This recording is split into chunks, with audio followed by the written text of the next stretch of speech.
This is Sonic, my Longfin Alien Betta, and he's settling nicely into his new home. Before I reveal what it looks like, let me walk you through the steps I took to get there. And stick around until the end, I'll be sharing more details about Sonic and his tank mates. Alright, let's dive right in.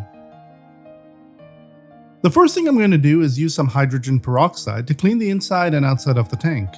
It's a mild disinfectant that kills bacteria, essentially sterilizing the tank. Hydrogen peroxide is perfectly safe because it breaks down into water.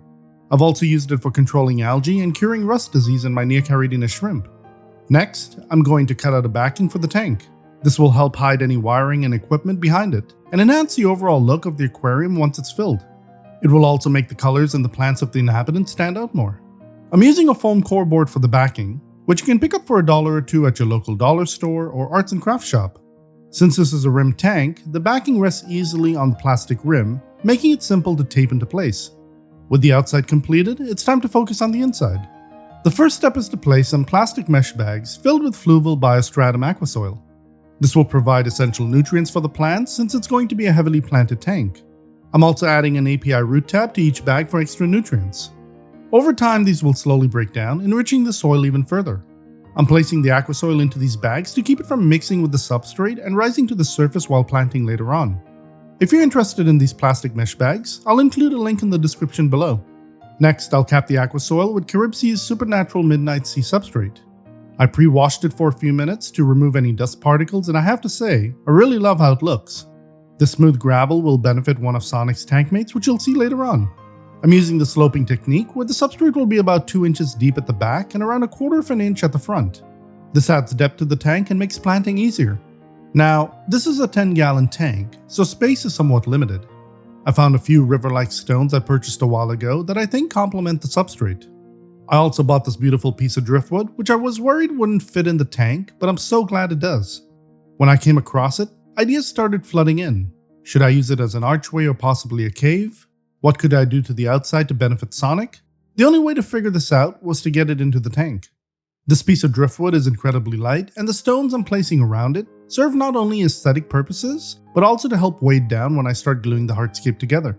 I've had issues in the past where, once a tank was completed and filled, the driftwood would float to the top, ruining the entire scape and forcing me to fix everything. To glue the hardscape together, I'm using broken up cotton pads at key contact points. I'm also using Gorilla Cyanacrylite liquid glue, which is safe for aquarium use. With the driftwood now glued to the stones, all that's left to do is add some scatter gravel for finer detail to the overall hardscape. I'm going to toss it in randomly to avoid a uniform look. In the top right section of the driftwood, there's a crevice that I felt was perfect for Sonic if he ever needs to take a rest. I took a Marimo moss ball, opened it up, and glued it to the crevice using Gorilla Cyanacrylite gel glue, which is ideal for attaching plants to hardscape. I'll also use some of this Marimo moss to hide the cotton pads I used earlier when gluing the hardscape together. On the left side of the driftwood, I'm gluing some Anubias that I took from one of my other tanks, as I know Sonic will enjoy resting on the leaves. It's a much better option than buying those fake Betta resting leaves. I'm going to perform a wiggle test before filling the tank. I want to ensure everything is secure, as I really don't want this entire scape to come apart. I have to say, it's looking pretty secure, so let's start filling the tank. I prefer using a slow fill method when adding water to my tanks, especially for new aquascapes. This approach helps preserve the design and prevents the substrate from stirring up too much, which can cause dust particles to float to the surface. I'm currently using regular tap water, which I'll soon dechlorinate, as I won't be adding Sonic and his tank mates for at least a month. With the tank now filled, it's time to plant some Rotala indica red stem plants in the background. I think they'll create a nice contrast against Sonic's blue shading. However, here's a mistake you never want to make. While this tank was cycling after I completed the build, I noticed some hair algae growing on the stem plants. To address this, I decided to black out the tank completely, blocking any light from entering for about a week. While this method did kill the algae, it also wiped out this batch of plants, causing them to melt completely, stems and all. What I didn't realize was that these plants needed time to acclimate to their new environment, and I didn't give them a chance. As a result, I had to go out and buy an entirely new batch of stem plants. This time I chose Rotala Blood Red, which has broader and thicker leaves than the Indica Red. In total, between both batches, I purchased about 25 bunches, which cost me a little over $200, making it my most expensive mistake to date. For the filter, I'll be using an AquaClear 20 with a pre-filter sponge on the intake tube. I'm guessing you know why I've got a sponge on there. If not, you'll have to wait until later to find out. The filter also has a 3D printed baffle that I got off Etsy, since bettas prefer minimal water flow in their tank. This tank is also heated to 78 degrees Fahrenheit, which is about 25.5 degrees Celsius. First, I'll add 1 milliliter of Seachem Prime to dechlorinate the water. This will remove any chlorine and chloramine from the tap water I used.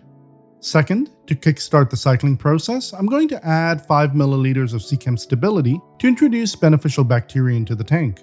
Over time, this bacteria will convert ammonia into nitrite and then into nitrate. Third, I'll add 5 milliliters of Seachem Clarity to help clear up the water. Clarity binds fine floating particles together, making it easier for the filter to catch them. Finally, I'll add some all-in-one liquid fertilizer to give the plant some extra nutrients. To finish off the scape and add a touch of detail, I'm introducing some water lettuce. In my opinion, floating plants are always a great addition to any aquarium. Lastly, I'm placing a lid on the tank. Bettas are known to jump, and with the water close to the brim, a lid is essential. For lighting, I've chosen a budget-friendly night crew light as I don't plan to keep this tank too brightly lit. I'll let the tank sit for about a month to get established, and during that time, new life started appearing. Pond snails likely hitched a ride on the plants I transferred from my other tank. During that time, I also added another Anubias to the top right where I glued the Marimo moss. Since it's close to the surface, Sonic can rest on it easily without much effort to come up for air. The Rotala blood red has grown in beautifully, and I'm sure Sonic will enjoy tucking himself between the leaves. Now, let's introduce Sonic to his new home.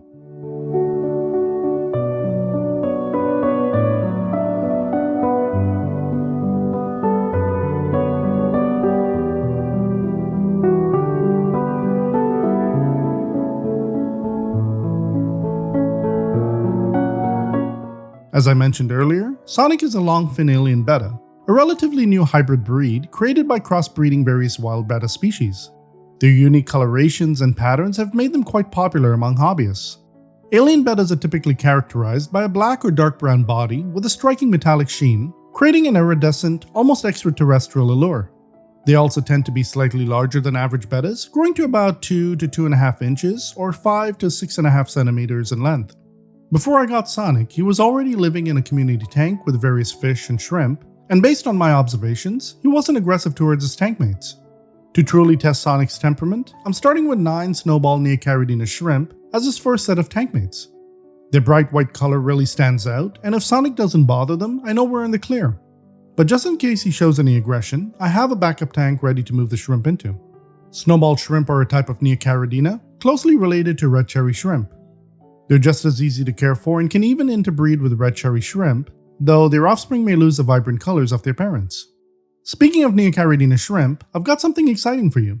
I'm giving away a free copy of the Neocaridina Shrimp Handbook by my good friend Richard James, who many of you might recognize from his YouTube channel, Fishkeeping Answers. For a chance to win, head over to my Patreon page and follow me as a free member. One lucky winner will be chosen at random and will receive a digital copy of the book directly from Richard. This giveaway is only open for the next 72 hours, so don't miss your chance. Head over to Patreon and join today. The second set of tank mates are 4 Pygmy Corydoras. These tiny, adorable, bottom-dwelling catfish are perfect for planted aquariums, and I think they're a great addition to the setup. The smooth gravel I've used is ideal for them, as it won't harm the sensitive barbels. Over time, I plan to add a few more, since Pygmy Corys do best in groups of at least 6 to feel comfortable. These 4 were the last ones available at the store, but at just about an inch long, there's still plenty of space for a few more. It's now been a little over 2 weeks since adding Sonic and his tank mates, and I have to say, he's one peaceful betta. I thought the bright white coloration of the shrimp might trigger him, but he couldn't care less. He's just happy swimming around, using his little hideaway whenever he needs some shade. Even the Pygmy Corys and Snowball shrimp love hanging out there. And I was right about their Anubias. Sonic loves perching on the leaves. I've even caught him fast asleep a few times in the plant I added to the top right. I'm really loving how this aquascape turned out, and I think it's one of my best setups yet. Tell me, if you keep a betta, what's its temperament like? Does it have any tank mates? If you don't currently have one, are you thinking about getting a betta now? Let me know down below. Now, if you thought bettas were awesome, you have to check out this incredible nanofish called the Scarlet Batis. Once you see them, you'll definitely want one. If you enjoyed this video and want to support the channel, consider joining the Skittle Squad on Patreon. Your subscription to this channel also means a lot to me. I'm Andy, thank you so much for watching, and I'll catch you in the next one.